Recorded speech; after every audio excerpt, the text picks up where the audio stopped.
आजचा दिवस आमच्यासाठी थोडा चॅलेंजिंग होता. सकाळी शॉपवर पोहोचलो आणि तयारी सुरू केली. ऑर्डर यायला सुरुवात झाली. पण आज एक नवीन गोष्ट होती.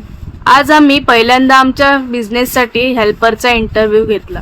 आजपर्यंत आम्ही इंटरव्ह्यूसाठी गेलो होतो, पण आज आपल्या स्वप्नांसाठी कोणाला तरी सिलेक्ट करायची रिस्पॉन्सिबिलिटी आमच्यावर होती. खूप वेगळी फिलिंग होती. दुपारी एक कस्टमर ठाण्यावरून येत होते. ते म्हणाले थोडा वेळ लागेल, म्हणून आम्ही थांबलो. त्यांनी मॅगी पास्ता ट्राय केलं आणि त्यांना खूप आवडला.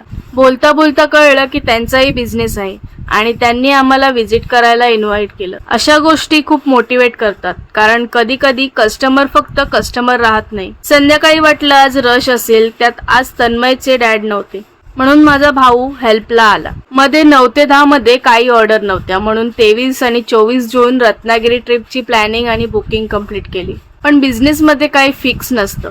क्लोजिंगच्या आधी एक कस्टमर आला आणि म्हणाला, मी खास पास्तासाठी आलो होतो. आणि पुढच्या काही मिनिट्स मध्ये नॉनस्टॉप ऑर्डर सुरू झाल्या. पूर्ण 1 तासाच्या ऑर्डर जणू 15 मिनिटात आल्या. त्यातून एक गोष्ट पुन्हा समजली, बिझनेस मध्ये प्रत्येक दिवस आपल्याला काहीतरी शिकून जातो. कधी स्ट्रगल, कधी पेशन्स, पण जर तुम्ही प्रयत्न थांबवला नाही तर एक छोटा मोमेंट सुद्धा तुमचा दिवस बदलू शकतो.